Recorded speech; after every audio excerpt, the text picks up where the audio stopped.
Hey everyone, so a question I hear a lot in the Bond film community, and I thought I would give my opinion on here as well, simply put as this. What is the most important James Bond film? And that is coming up right now.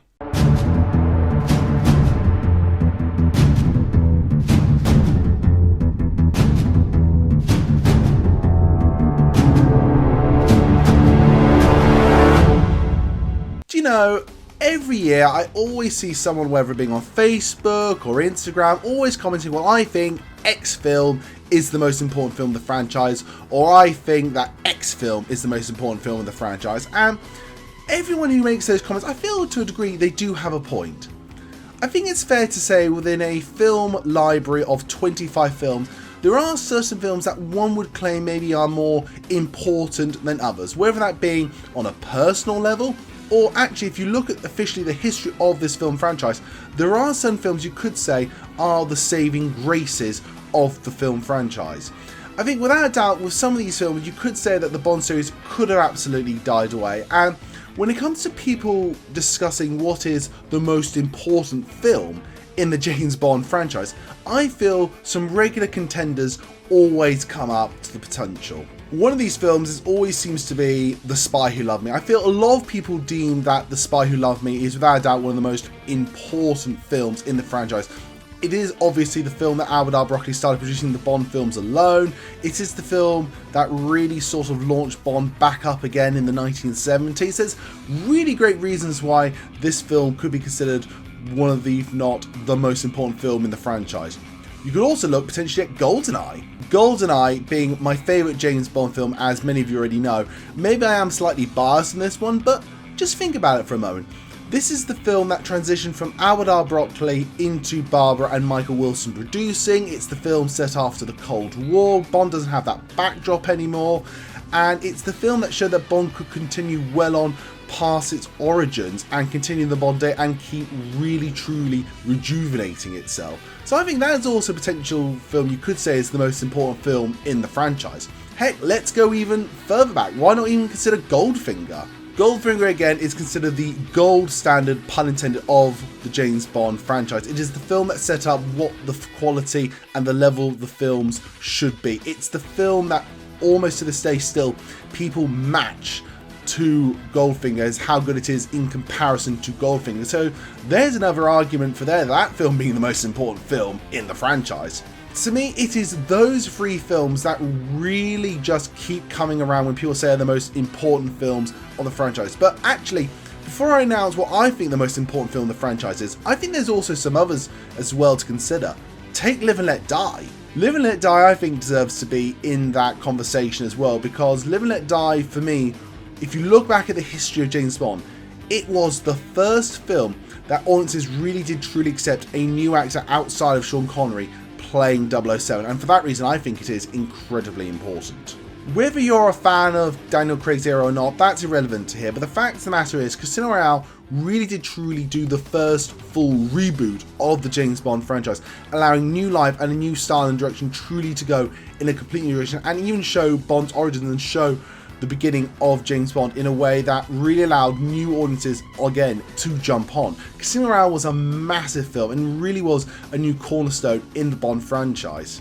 The last film I see gets a lot of traction for being, if not the most important film in the James Bond franchise, is the film On Her Majesty's Secret Service, and I do sort of get why this one has got a lot of traction behind it. It has grown massively in popularity over the years, which I'm really glad to say, and it's certainly grown in popularity with me. And I think a lot of people see this film as a film that was so ahead of its time, such a key moment in the Bond franchise to show that Bond is just more than just some sort of action hero. He's just a great human character in itself.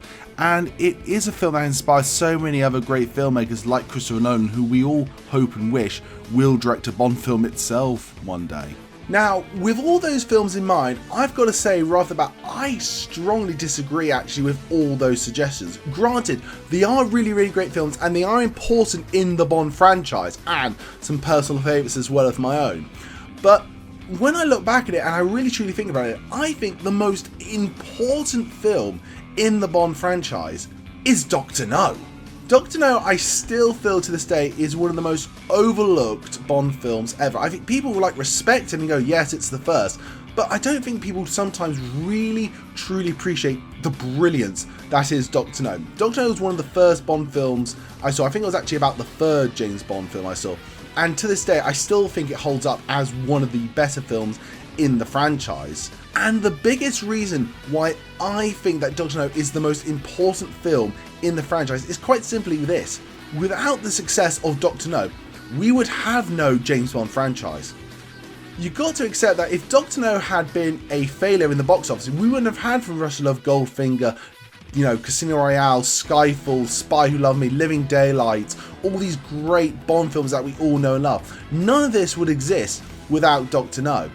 Dr. No was so ahead of its time in a weird way, or just coming right at the peak of the time these Bond films should have come out.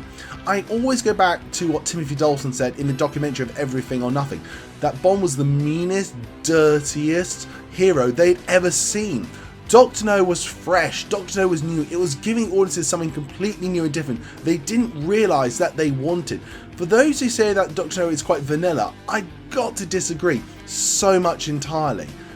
Dr. No is full of charm, sophistication, style, creating, if you will, the Bond style, the elegance, the tone shift compared to previous spy films and heroes that you've seen in the past. Dr. No really truly I think stands out in British cinema and cinema worldwide as something completely new and a new direction to take your action spy films and your heroes in.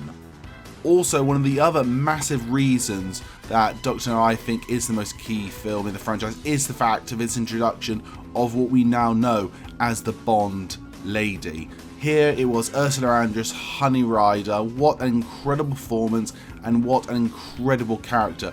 The winged dove that Fleming loves so much, but she just portrayed it so incredibly well, and it has become now the benchmark as well all future leading ladies to match up to when it comes to intelligence, to characterization, to sex appeal. It's just an incredible moment, and you can't deny her walking out of the ocean onto the beach has not just gone down in Bond history, but has gone down in cinematic history as one of the great moments of all time. I also think it set up new ways of doing villains as well. I still stand by that Dr. No to this day is still one of the top 3 greatest James Bond villains we have ever got. He is menacing, he is sophisticated, he is cold, he is ruthless, he can really stand up to Bond. He was an absolutely incredible villain. There is so much more in Dr. No that we hold as the basic standard for future Bond films to match up to, and it still does it in some ways better than some other films down the line as well. It's the introduction to Bond, it's the Bond music, it's the Jamaican backdrop, it's Sean Connery's charisma, incredible acting skills in this movie. Dr. No, without a shadow of doubt, in my opinion, still is, and I think always will be, in my opinion, the most important James Bond film in the entire franchise. But I want to know, everyone, what are your thoughts about Dr. No? Do you agree with me? Do you disagree with me? I want to know. Comment down below and tell me your thoughts. Please also consider giving us a like, comment and subscribe. We're trying to reach 2,000 followers by the end of the year. And don't forget, everyone, my name's Henry Stevens and I'm the Bond Geek. Goodbye.